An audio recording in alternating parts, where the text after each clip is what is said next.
শিৱৰ স্তুতি কৰিছে আৰু সেই স্তুতি ভাগে আমি সেই শিৱৰ আসনত হ'ব লাগিব। আমিও জীৱও শিৱ, আমাক সেই মায়াই বান্ধি ৰাখিছে। গতিকে সেই প্ৰাৰ্থনা ভাগ যদি আমাৰ কৰি যাওঁ তেতিয়াহ'লে আমাৰ মনটো তাত মজি যাব। হয়, নমো নমো মাধৱ বিধিৰ বিধি দাতা। তুমি বিধিৰ বিধিদাতা, বিধিৰো বিধিদাতা। আৰু তুমি জগতৰ গতি মতি পিতা মাতা। তোমাৰ বাহিৰে জগতৰ গতি নাই। জগতৰ গতিও তুমি দিয়া, মতিও তুমি দিয়া, আৰু তুমি জগতৰে পিতাও মাতাও। কাৰণ তোমাৰ ব্যতিৰেকে একো বস্তুৱেই নাই, সকলোৱে তুমি। তুমি কাৰ্য কাৰণ যিমান জগতখন দেখি আছো এই জগতৰ কাৰণ মাত্ৰ তুমি। অৰ্থাৎ তুমি পঞ্চভূত ৰূপে মায়া তৈয়াৰ কৰি লৈছা আৰু পঞ্চভূতেৰে জগতখন তৈয়াৰ কৰিছা। আৰু আমি সেই তোমাৰ প্ৰকাশিত মায়া জগতখনকে দেখি থাকো। আৰু তোমাক সেই মায়াৰ শৰীৰবোৰে আঁৰ কৰি ৰাখে। গছজোপা দেখো, গছজোপাত থকা আত্মাটো আমি নেদেখো। প্ৰকৃতাৰ্থত সেই বৃক্ষটোত ভগৱন্তই দেখিব লাগে আমি। কৃষ্ণ এই ইয়াক হৰমোহনত দেখা পাবগৈ। হৰাই তাৰমানে মায়াক হেৰি কৰি থাকিও গছবোৰকে ঈশ্বৰ দেখিছে। কৃষ্ণ এয়া হ'ব, কিন্তু সেইটো মায়া দৰ্শন হৈছিলে। যে কি নহওক তুমি কাৰ্য কৰো কোনো তাৰ শৰীৰৰ পৰা মহামায়া মায়াৰ হাতত কৰল জগত প্ৰকাশ। অৰ্থাৎ আমি মায়াৰ শৰীৰবোৰ দেখি থাকো আৰু সেই বেলেগ বেলেগ ৰূপবোৰ দেখো আমি, কিন্তু তাৰ ভিতৰত থকা ভগৱন্ত একেজনেই। তুমি কাৰ্যকাৰণ সমস্ত চৰাচৰ সকলোৰে। যেনেকৈ সুবল কুণ্ডল, কুণ্ডল সোণ আৰু সোণেই, কুণ্ডল ভাঙি পেলালে আকৌ সোণ হৈ যাব। ইয়াৰ মাজত কোনো পাৰ্থক্য নাই। তুমি পশু পক্ষী সুৰা সুৰৰ তৰু চিহ্ন, পশু পক্ষী সুৰ অসুৰ চিহ্ন তৰু সকলো তুমি।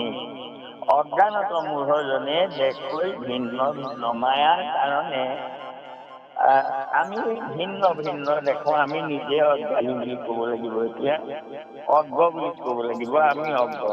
সেইকাৰণে তোমাক নেদেখো, গছ গছনিয়ে দেখো, জীৱ জন্তুবোৰহে দেখো বেলেগ বেলেগ। আৰু মানুহবোৰো মায়াৰ দেহবোৰহে দেখো, পৰিচয়বোৰ সেইদৰে দিওঁ আমি সদায়। মোৰ ল'ৰা, মোৰ ছোৱালী ইত্যাদি। গতিকে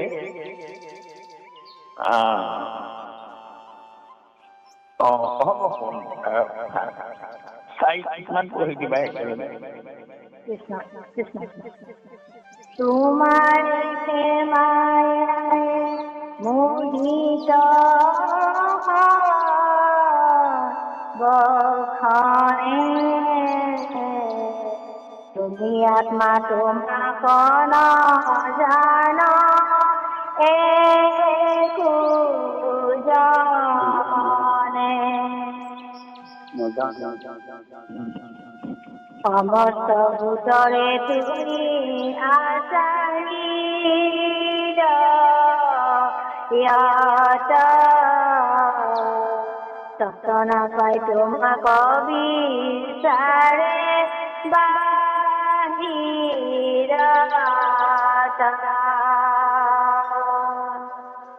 তুমি কেৱলে সত্য মিছা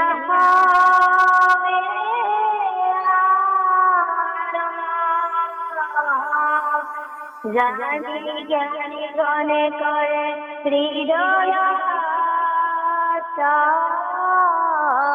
ধ্যান নামাগো সুখ ভোগ নালাগে মুকুতি তোমার চরণে মাত্র থাকুক ভকতি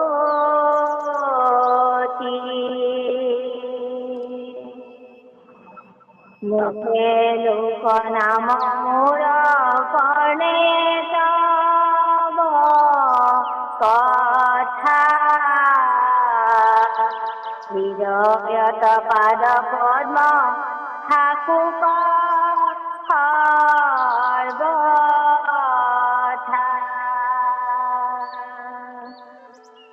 সজ্জনৰ সংগ নুগুচুক হৰিব ক্ষণে এতেকে প্ৰসাদ মাৰো তোমাৰ চৰণে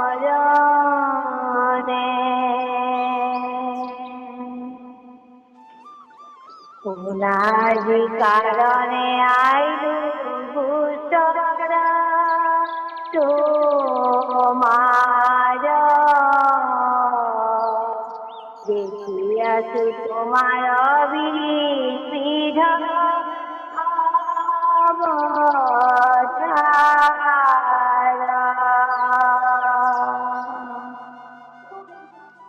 সম্প্রতি ধরিলা প্রভু যিদু নারী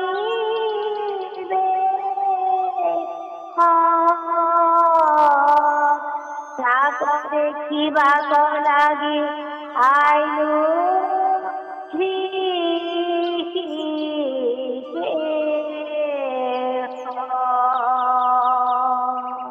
কৃষ্ণ হচ্ছে শব্দকে গাবা তাৰপিছত আৰু এই এটা মানে প্ৰত্যেক গীতৰে প্ৰথম দুষাৰী তাৰমানে সাধাৰণ সুৰত গাব লাগে আৰু এই দ্বিতীয় দুষাৰী সেই দুষাৰী গতিকে প্ৰথম দুষাৰী যেনে আগতে গাড়ী পাছু ধৰি আহি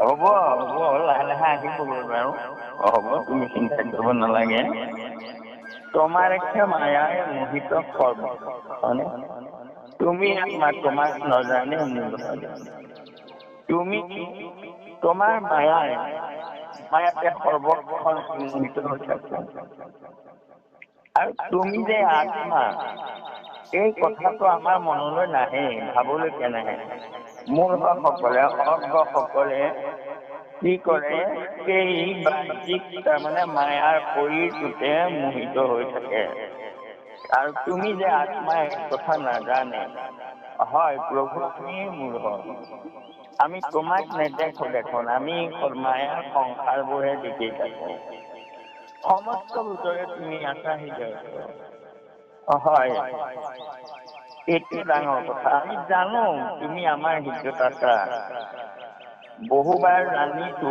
বুজিছো কিন্তু তথাপিতো আমি পাহৰি থাকো তোমাকৰ বিশ্বাসে বাঢ়ি আছে হৃদয়তে আছে কণ্ঠলগ্ন বস্তুৰ দৰে হাত দিলেই পাওঁ আমাৰ কণ্ঠত পিন্ধি থকা হাড়ডাল এন্ধাৰত মানে আমি হাত দিলেই পাওঁ সেইদৰে আমাৰ হৃদয়তে আছে ঈশ্বৰ মুঠতে আমি ভাবি বুলিয়েই পাওঁ কিন্তু আমি ভাবিব নাজানো সেইটো ডাঙৰ কথা তুমি কি কেৱল সত্য মিছা সবে আনো জানি জ্ঞানী গণে কৰোঁ হৃদয় ধ্যান আৰু তুমিহে সঁচা বাকী সকল মিছা তাৰমানে অসাৰ অসত্য বিনষ্ট এইবোৰ বিন্যাস হৈ যায় সেইকাৰণে অসত্য বুলি কৈছে আৰু সেইকাৰণে তুমি সত্য বুলি জানি সেই সত্য বস্তু হৃদয়ত ধ্যান কৰে জ্ঞানীসকলে নিৰাকাৰ ৰূপত কৰে আৰু আমাৰ ভকতসকলে সাতটা ৰূপত তোমাক ধ্যান কৰে। নম ভগৱানৰ মুকুতি, তোমাৰ চৰণে মাত্ৰ থাকো ভগৱতী। প্ৰভু মই খুব ভোগ একো নালাগে, মাত্ৰ তোমাৰ চৰণত ভগৱতী প্ৰাৰ্থনা কৰে। মুখে লগত যজু নাম কৰ্ণে কব কথা, হৃদয়ত পাদ কৰ্ম থাকো কথা। হয়, মোৰ মুখত যাতে ৰাম নাম থাকে, শৰণ সপোন, আৰু হৃদয়ত যাতে তেওঁৰ ৰূপটো আমাৰ অহৰহ থাকে।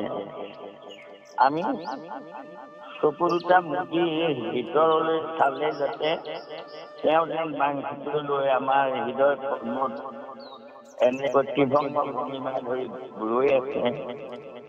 বা সেই পাল গোপাল মানে ৰতন তল কমহ শয়নৰ ৰহত হৰি পংকজ নয়ন বিশাল, সেই ৰূপটো মই সেই ৰূপটো তাৰমানে চাবলৈ বেছি ভাল পাওঁ। একেবাৰে ৰূপটো আহি থাকে,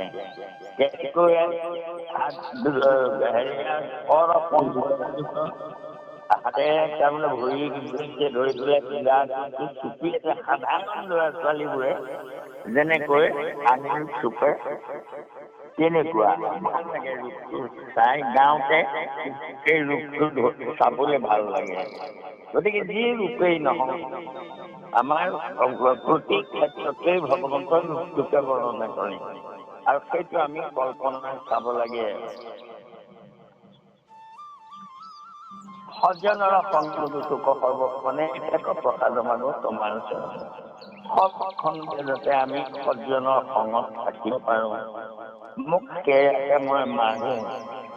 আৰু এতিয়া প্ৰভু মই কিনিলে আহিলো শুনাৰ কাৰণে আহিলো গোচৰ তোমাৰ ওচৰলৈ কেলে আহিলো প্ৰভু? দেখি আছো তোমাৰ বিবিধ অৱতাৰ। প্ৰভু তোমাৰ ইমান অৱতাৰ, বিবিধ অৱতাৰ তুমি ধৰিলা, মই সেইবোৰ চব দেখি আছো। কিন্তু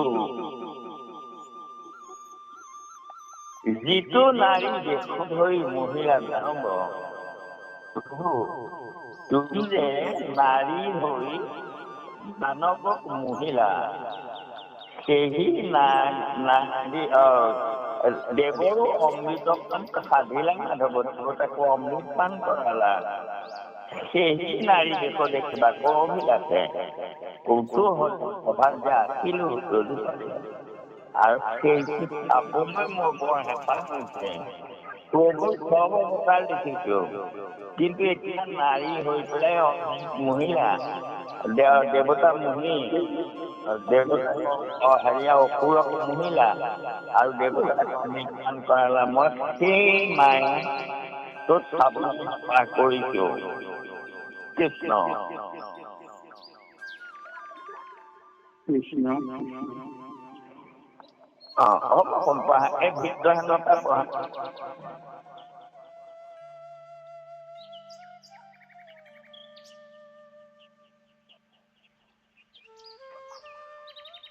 কি হৈছে? হ'ল নেকি? কাট খাই গৈছে নেকি?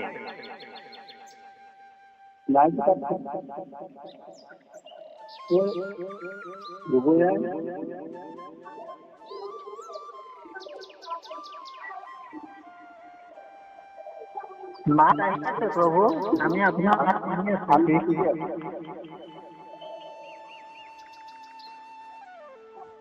এতিয়া আপুনি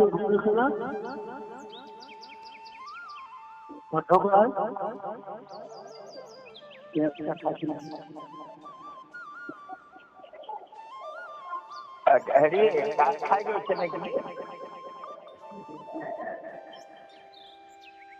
নেটৰ গণ্ডগোল হ'ব পাৰে।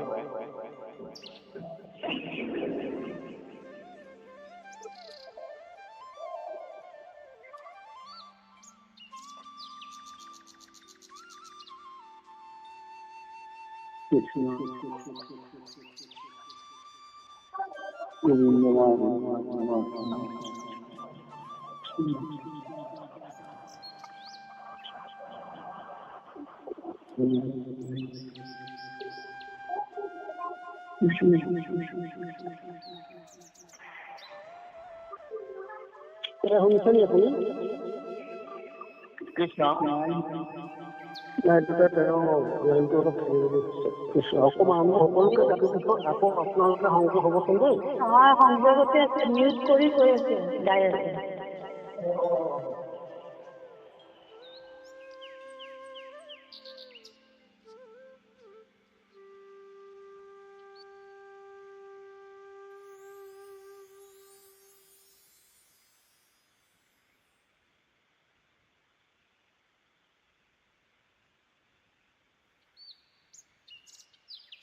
ভাই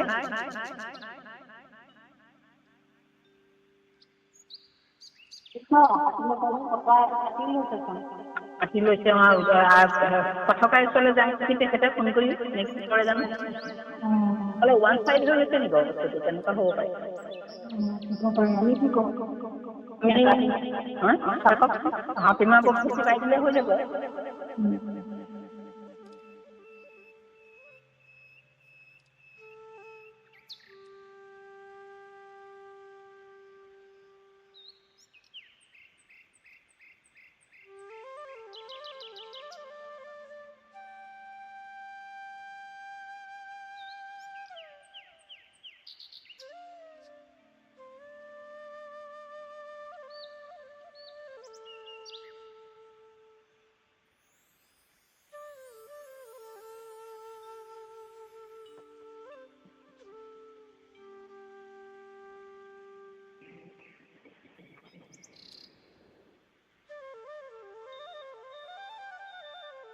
কৃষ্ণ বৰাবাদ হেৰি কৃষ্ণ এই ভাতিমীয়া প্ৰভু কাটি কৃষ্ণ কিবা কৈছে নেকি বাৰু? ভকতৰ মনোৰথ পুৰিও পুৰাণা সেনা শুনি হাসি মাতি লন্ত নাৰায়ণা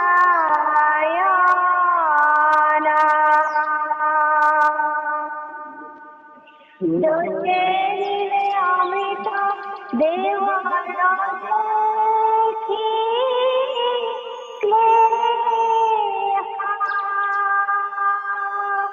কি কাৰণে শংকৰ ধৰিলো দেহ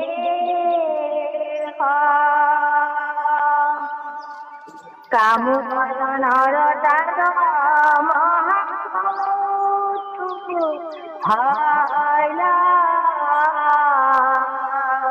তুমি মহাযোগীৰ দেখিবে কলা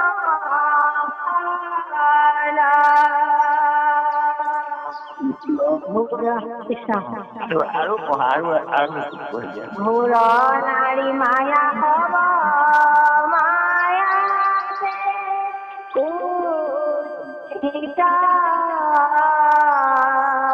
মহাসিদ্ধ মুনি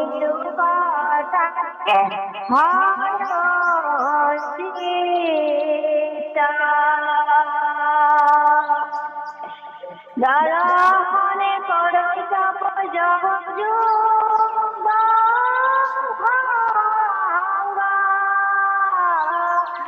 জানি জানি গলে এৰই কামিনী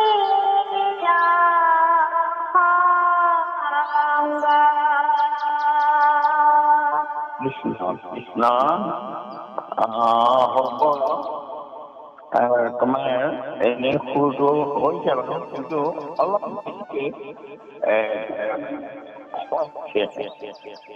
তোমাৰ ভাৱটো তুমি এইটো স্তুতি কৰি আছে ভগৱন্ত আৰু ভগৱন্তও বৰ মৰমে কথাখিনি কৈছে যে ভগৱন্ত এইবোৰ কৰি কি কৰিছা তুমি ভিতৰহে নজানি যদি কিছু আছে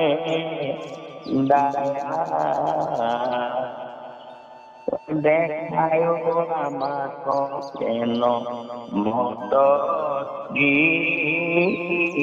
মায়া ভক্তৰ মনোৰথ কৰিও পূৰণ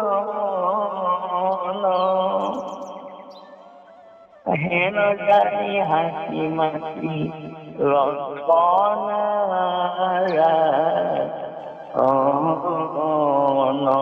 এই যে এখন দুটাত তাৰমানে হেৰি কৰিবগৈ লাগে সেই হেৰিটো তুমি চাবা প্ৰভু তোমাৰ চব ৰূপ দেখিলো কিন্তু তুমি সম্প্ৰতি এটা নাৰী ৰূপ ধৰিলা পান কৰা বোলো মই তাকে চাবলৈ পাঠ কৰি আহিছো গতিকে মোৰ মনত মই ভকত নিজৰ ভকত বুলি কৈছে ভকতৰ মন কৰি হেন শুনি হাঁহি মাতিল অন্ত নাৰায়ণ তুমি ভকত বুলি কৈছা নিজকে আকৌ তুমি বাৰু নাৰী ৰূপটো চাবলৈ কেলে নাথাক কৈছা গতিকে তুমি চাব নালাগে নহয় তেতিয়া ভকত বুলি কৈ যেতিয়া কলে নাৰী ৰূপটো চোৱা কথা তেতিয়া মানে তেওঁক কৈছে অমৃত দেৱৰতিক লেখক শংকৰ ধৰিব নাৰী লেখক দেৱতাবোৰে অমৃত তাৰমানে দৈত্যবোৰে অমৃত সমস্তটো চুৰ কৰি লৈ গ'ল আৰু দেৱতাবোৰ কান্দাৰ কথা আৰু সেইকাৰণে মই নাৰী বেশটো ধৰিলো আৰু সেই নাৰী বেশটো মানুহৰ চাবলৈ মন কামুকবোৰে তুমি মহাযোগী তুমি সেইটো কেলে চাব লাগে কামটো জনৰতাটো মহাকুকুহল তুমি মহাযোগী দেখিলে কোন তুমি বাৰু কেলে চাবলৈ কৈছা নিজকে ভকত বুলিও কৈছা ঘোৰ মায়া সৰ্ব মায়াতে কুৎসিত মহাসিদ্ধ মুনিৰো কটাক্ষে হৰৰ চিত্ত নাৰী মায়া সৰ্ব মায়াতে কুৎসিত বুলি কেলে কয় যে এইবোৰ গছ গছনি ইত্যাদি এইবোৰ চব মায়াৰে বা মতা মানুহবোৰ মায়াৰ দেহটোৱে কিন্তু নাৰীৰ ৰূপত মানুহ যেনেকৈ সকলো যায় সকলো মায়াতকৈ আটাইতকৈ সাংঘাতিক মায়া নাৰীৰ ৰূপটো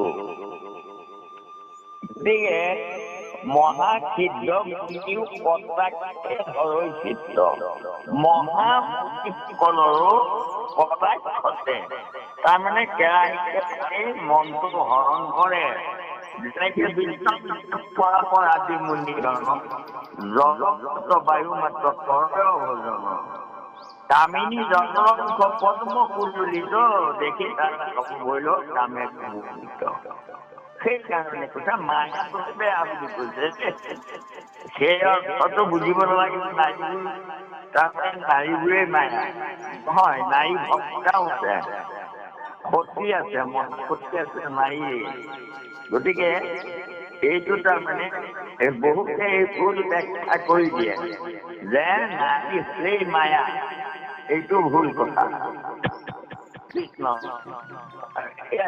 যে সেই মায়াটোহে বুদ্ধি নাৰী কুৎসিত নহয় মুনিৰ কটাক্ষে ৰৈছে দৰ্শনে তপ জপ ভংগ দৰ্শনতে সেই কলো তপ জপ ভংগ হল বিশ্বামিত্ৰ হল কোৱা হল গতিকে জানি জ্ঞানী জনে কামিনীৰ সংগ সেইকাৰণে জ্ঞানীসকলে কামিনীৰ সংগয়ে মানে কি মানুহগৰাকী এইটো গুচি যাব পাৰিছে নেকি নহয় সংগ সন্ন্যাস সন্ন্যাস লগতেই থাকে কিন্তু আশা ভৰসা তাৰমানে এইবোৰ কাম ভাল থাকে মানুহ সেই কথাই কৈছে কামিনীৰ সংগতি তাৰমানে ভাজাক এৰি থৈ যোৱা কথা কোৱা নাই তাৰমানে বৈৰাগ্য হব লাগে ভাৱটো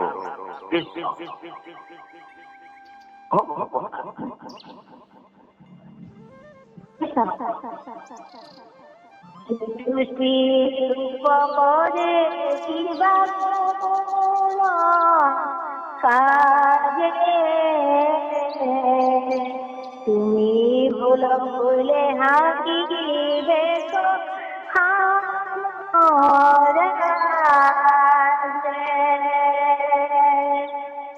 এতে কে ভুল ক্ষমা করা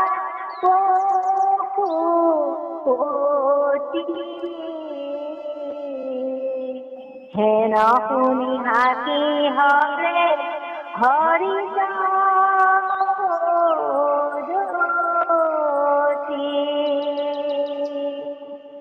মহাযুগ বলে সুধা করিয়া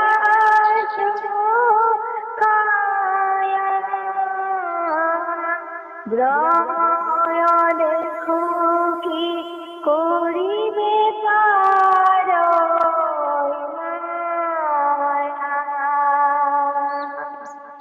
দহিয়া সুমনক আৰু সংগা নাই মাধৱে মাতিলা হাঁকি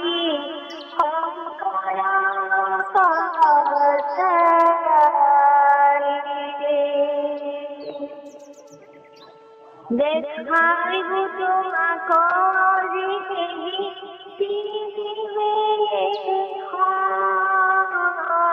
এই গুলি অন্তৰ্ধান ভৈৰা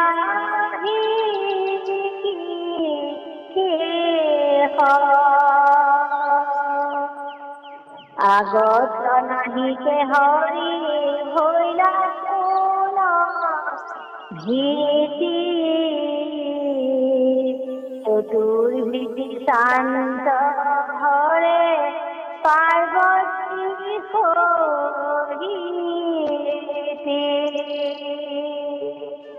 কৃষ্ণ দুর্লভ লাগি হরে শান্ত হইয়া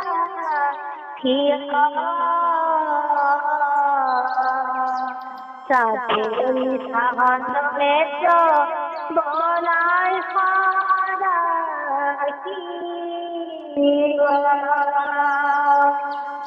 উৎসান্ত বৈশত করে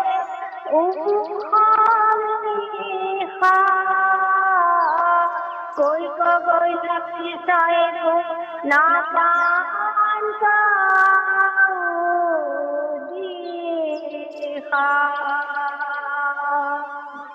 এই মতে শান্ত হয়ে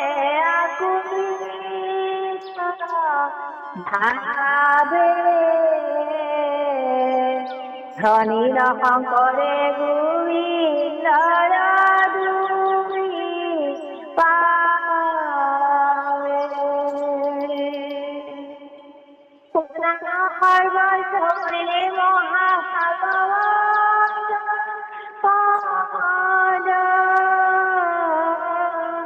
গুণা হরি হরি যাকি খণ্ডু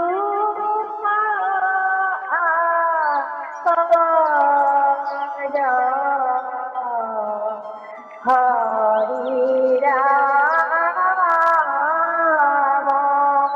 রাম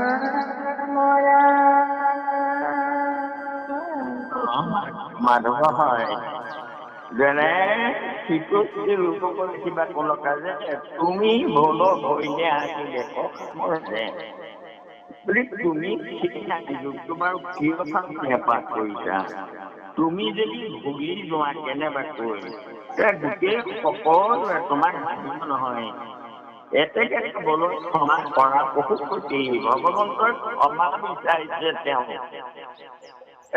ইমানেই তেওঁ মায়া ভকতে মায়াই মানে যাতে ধৰিব নোৱাৰে তাৰ কাৰণে ক্ষমা বিচাৰিছে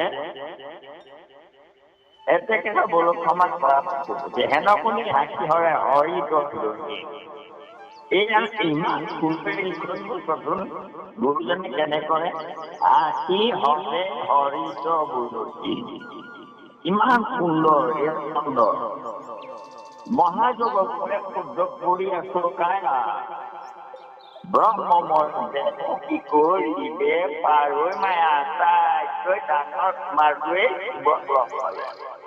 অৰ্থাৎ অহংকাৰ। এই অহংকাৰ হলে পতন হয়।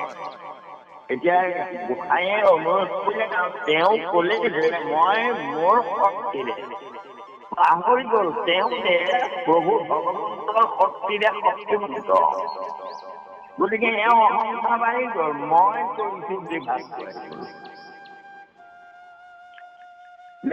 আমি ঠিক আছে মই কৰিছো ভাগটো অহংকাৰ পাইছেতো ভক্তি ভাৱ সান্যভাৱ। আৰু এওঁ কি কৰিলে মই ব্ৰহ্ম কৈছো তোমাৰ মায়াই মোক কি কৰিব ধৰি আছো মদনত আৰু শংকা নাই।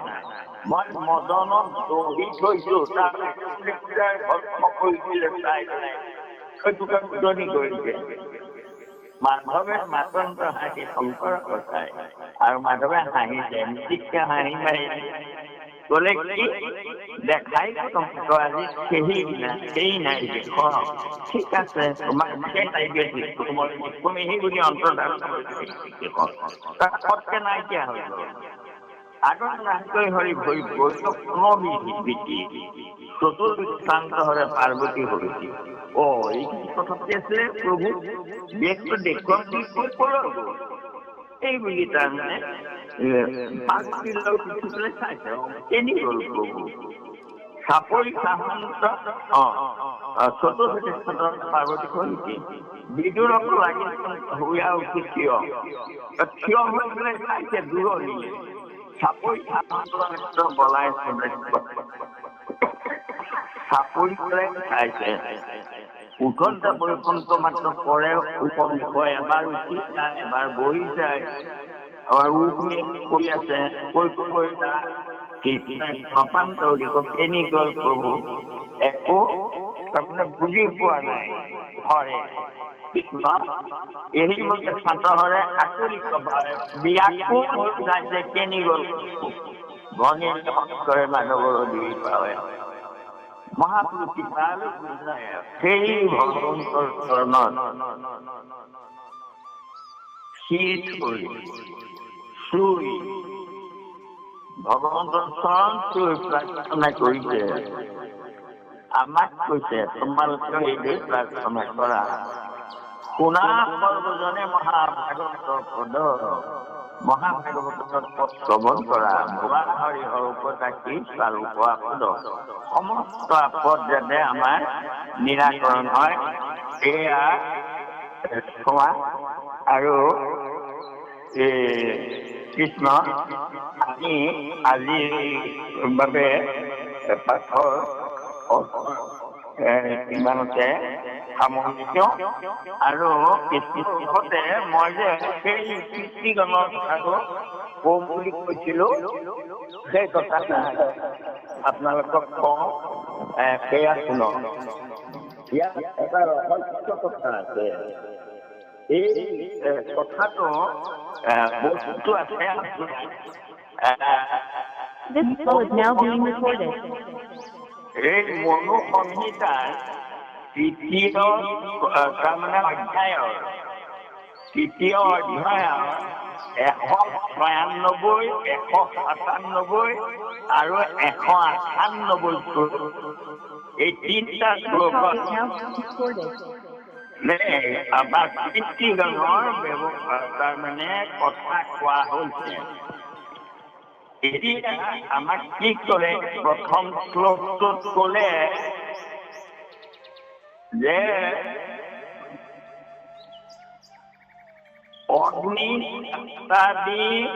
মৰিচিৰ পুত্ৰগণ দেৱতাসকলৰ কীৰ্তিত তাৰমানে কি কৰিছে যে মৰিচি ঋষিৰ অগ্নিছাত্ৰ নামটো আৰু অগ্নিছত্ৰৰো যিখিনি সতী সেই গোটেইবোৰ দেৱতাৰ পিতৃগণ বুলি কয়। সেয়া দেৱতাৰ পিতৃ মনত ৰাখিব। কোন অগ্নি ছাত্ৰাটি মৰিষীৰ পুত্ৰ, তাৰমানে মৰিষীৰ পৰা মৰিষীৰ বংশৰ মৰিষীৰ পুত্ৰসকল তাৰমানে দেৱতাৰ পিতৃলোক, পিতৃগণ তাৰমানে তেওঁলোক পিতৃলোকত থাকে আৰু তেওঁলোক দেৱতাৰ পিতৃলোক। আকৌ অত্ৰি ঋষিৰ পুত্ৰ বহিৰ্ষদ নামটো, বহিৰ্ষদ নামৰ অত্ৰিৰ পুত্ৰসকলে সৈতে ডাঙৰটোৰ নাম বহিৰ্ষদ আৰু তাৰ পিছৰ ল'ৰাখিনি দৈত্য, দানৱ, যক্ষ, গন্ধৰ্ব আদি পিতৃগণ। তাৰ পিতৃগণ চাবলে অত্ৰিৰ পুত্ৰসকল। প্ৰথম হ'ল দেৱতাৰ পিতৃগণ মৰিষীৰ পুত্ৰসকল, আৰু দৈত্য, দানৱ, যক্ষ, কিন্নৰ, গন্ধৰ্ব আদিৰ পিতৃগণ হ'ল অত্ৰি ঋষিৰ পুত্ৰ বহিৰ্ষদকে আদি কৰি, তাৰমানে অত্ৰিৰ পুত্ৰসকল, বংশধৰসকল। চাব দৈত্য, দানৱ, যক্ষ, কিন্নৰ, গন্ধৰ্ব আদি পিতৃগণ তেওঁলোকৰ। আৰু বশিষ্ঠৰ পুত্ৰ উকালিনাদি শূদ্ৰৰ পিতৃগণ, তাৰমানে বশিষ্ঠ ঋষিৰ পুতেকসকল, পুত্ৰসকল। ডাঙৰজনৰ নাম উকালি। এই বশিষ্ঠৰ পুত্ৰসকল শূদ্ৰৰ পিতৃগণ।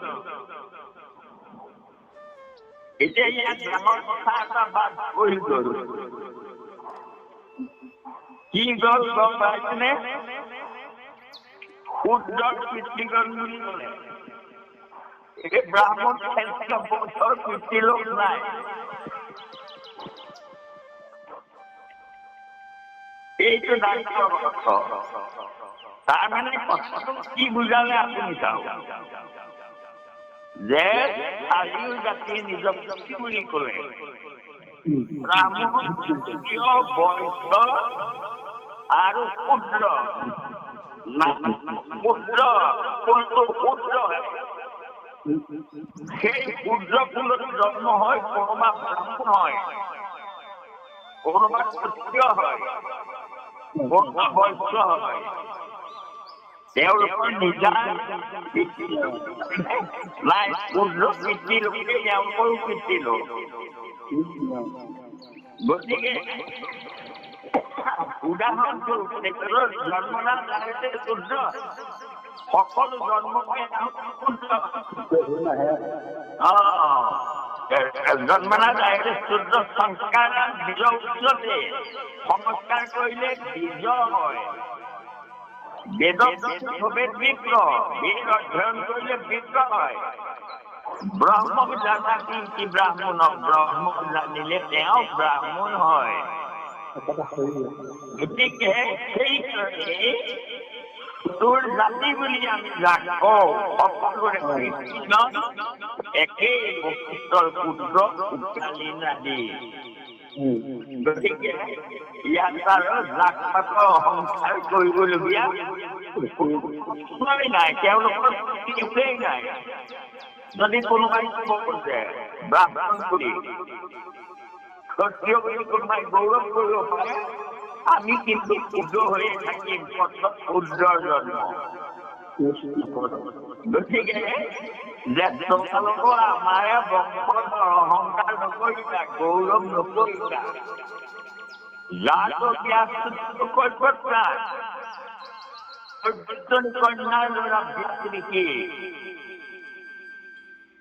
ৰত্নাকৰ ক্ষুদ্ৰ দৈত্য ডকাইত আছিলে, কিন্তু তেওঁ সংস্কাৰ বীজ হৈ গ'ল আৰু তেওঁ ৰামায়ণ লিখিলে।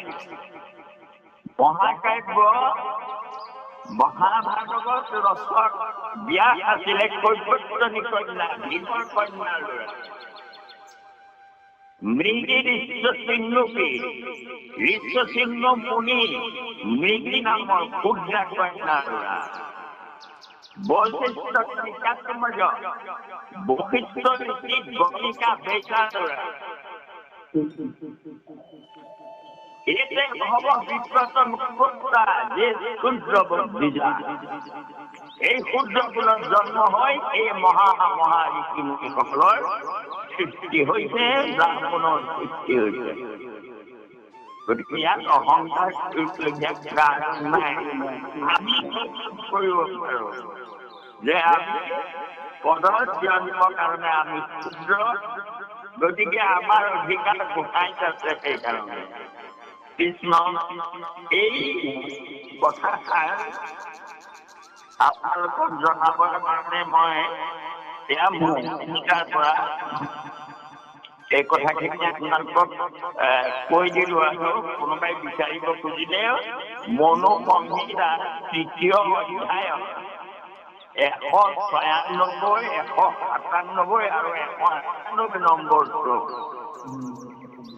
তাতে এই কথাখিনি বৰ্ণনা কৰা আছে গতিকে আৰু আপোনালোকে এইটো যদি ৰেকৰ্ড কৰিছে তেতিয়াহ'লে এইবোৰ দুপত্তি দিব আমাৰ অন্ততঃ আমাৰ ভকতসকল চব ক্ষুদ্ৰ গতিকে সকলোৱে আনন্দ পাব যে আমাৰ সৃষ্টি লোকে সকলোৱে সৃষ্টি লয় কৃষ্ণ আমাৰ হয় কৃষ্ণ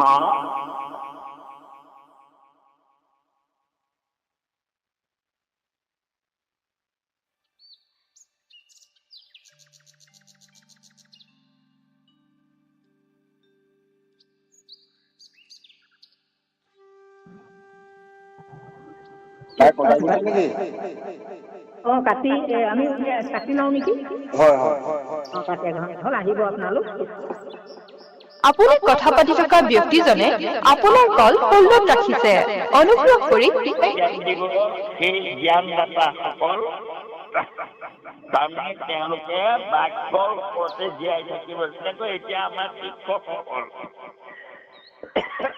তেওঁলোকে জ্ঞান দিয়ে জ্ঞানৰ ৰূপটো কেনেকৈ বাক্যময় আৰু সেই বাক্য কেনেকৈ কয় কথা ক'লে চিনি লোকদূৰ জ্ঞানী গতিকে যিসকল মুখত জন্ম বুলি কয় সেই মানুহখিনি সদায় মানে শিক্ষক হ'ব জ্ঞানদাতা হ'ব যাৰ উৰুত জন্ম বুলি কয় সেইসকল সদায় বেপাৰী হ'ব দোকানী হ'ব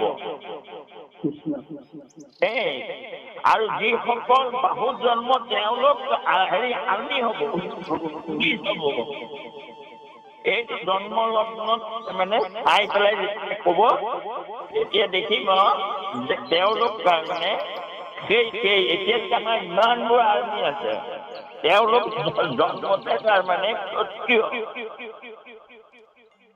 এই গুণটো তেওঁলোকৰ লাগি আহিছে আৰু সেইমতে তেওঁলোক এই সংসাৰ প্ৰৱৰ্তন কৰিব গতিকে কথাটো হ'ল সেইটো আৰু এই 4টা ভাগ আমাৰ মাজত থাকিব কিন্তু এই 4টা ভাগ ক'ৰ পৰা হয় এই জন্মৰ পিছত হয় জন্মনা যায়তে ক্ষুদ্ৰ জন্ম হৈ চব ক্ষুদ্ৰ গতিকে থাকিব প্ৰভু ভগৱন্তৰ চতুৰ্বৰ্ণ ময়া কৃষ্ণা ময়ে সৃষ্টি কৰিছো গুণ আৰু কৰ্ম অনুসৰি আমি একে ঘৰ এটা দেউতাকৰে লৈ হৈ যায় এটাই শিক্ষক কৰে এটাই কৃষি কৰে বাপেক একেজনী গতিকে সেই যিজনে তাৰমানে আৰ্মিলে গুচি গ'ল বা পুলিচ হ'ল সেইজন ক্ষত্ৰিয় হ'ল আৰু এই 3টা এজন তাৰমানে বামুণ হ'ল